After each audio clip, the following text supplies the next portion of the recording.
Assalamualaikum warahmatullahi wabarakatuh. Perkenalkan, saya Azia Safira Bella, NIM 22030204109109 dari kelas Pendidikan Biologi C angkatan 2022. Di sini saya akan membacakan secara lisan soal dan jawaban UTS PKN. Dengan soal yang pertama, yaitu setiap orang mencintai bangsa dan negaranya menurut caranya masing-masing. Sebagai mahasiswa, peran apa yang sudah Anda lakukan untuk bangsa dan negara Anda sebagai wujud semangat nasionalisme? Jawaban saya, nasionalisme memiliki arti sebagai sikap mental dan perilaku masyarakat yang akan menunjukkan adanya loyalitas tinggi terhadap bangsanya. Kemudian sebagai mahasiswa, peranan yang pernah saya lakukan yaitu dengan melihat pameran budaya yang ada di Jalan Tunjungan, kemudian memberi produk dalam negeri dan mentaati peraturan dimanapun kami berada. Soal kedua, cara terbentuknya negara adalah mempunyai wilayah, rakyat, dan pemerintahan yang berdaulat. Namun, meskipun syarat tersebut telah terpenuhi, suatu negara yang memerlukan syarat tambahan, yaitu adanya pengakuan dari negara lain, baik de facto maupun de jure. Coba jelaskan: A. Apa yang dimaksud dengan negara berdaulat itu? B. Apa fungsinya pengakuan negara lain bagi suatu negara? A.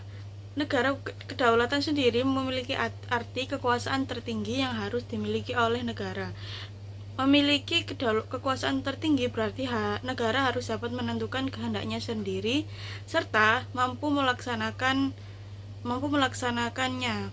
Hukum internasional mendefinisikan negara-negara berdaulat sebagai kesatuan yang memiliki penduduk permanen, wilayah tetap, pemerintahan, dan juga kapasitas untuk masuk ke dalam hubungan dengan negara-negara yang berdaulat lainnya. B. Fungsi pengakuan menjelaskan keberadaan suatu negara menjadi bukti bahwa negara lain mengakui kemerdekaan dan pemerintah yang sah dari suatu negara. Kemudian soal yang nomor 3.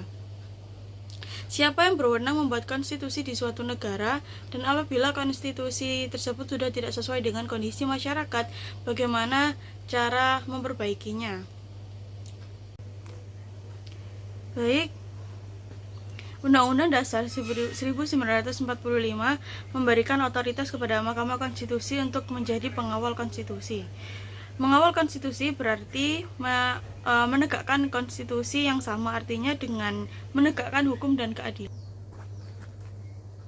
Lalu, Undang-Undang Dasar 1945 adalah hukum dasar yang melandasi sistem hukum yang ada di Indonesia. Dalam hal ini, Mahkamah Konstitusi memiliki kedudukan, kewenangan, serta kewajiban konstitusional menjaga dan menjamin ketersenggaranya konstitusional hukum. Konstitusi dapat mengalami perubahan sesuai dinamika kehidupan masyarakat. Kemudian jawaban yang B, perubahan meliputi hal-hal yang berkaitan dengan aturan tentang anatomi struktur kekuasaan, pembatasan kekuasaan, jaminan perlindungan hak asasi manusia, kekuasaan kehakiman, dan pertanggungjawaban kekuasaan kepada rakyat, dan lain sebagainya. Untuk mengubah konstitusi adapun caranya, yaitu sidang pemegang kekuasaan legislatif harus dihadiri sekurang-kurangnya sejumlah anggota tertentu atau quorum.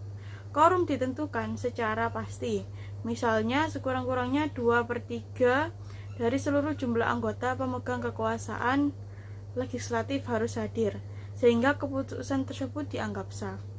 Yang soal keempat, John F. Kennedy pernah mengatakan, jangan tanyakan apa yang negara berikan kepadamu, tapi tanyakan apa yang kamu berikan kepada negaramu. Kalimat ini sebenarnya bagus jika dikaitkan dengan semangat nasionalisme. Namun apabila berhubungan dengan hak dan kewajiban, tentu akan aneh apabila warga negara hanya memberikan kewajiban tanpa menuntut haknya. Menurut Anda, bagaimana konsep yang benar dalam memahami hak dan kewajiban dalam hubungan antar negara dan warga negaranya? Menurut teori korelasi, ada hubungan timbal balik antara hak dan kewajiban. Contohnya, yaitu hak dan kewajiban warga negara. Warga negara berhak mendapatkan pekerjaan dan kehidupan yang layak. Maka negara berkewajiban memberikan pekerjaan dan penghidupan yang layak bagi warga negaranya.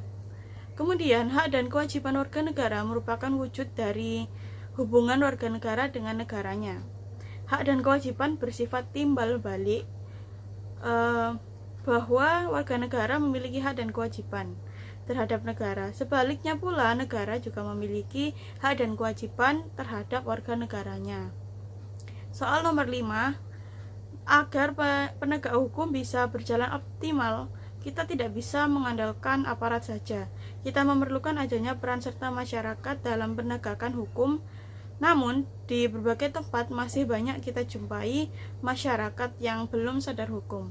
Coba berikan 3 ide bagaimana cara menumbuhkan kesadaran masyarakat terhadap penegak hukum di Indonesia. Jawaban saya, kesadaran hukum itu akan tumbuh jika aspek-aspek dalam kesadaran hukum sudah terpenuhi.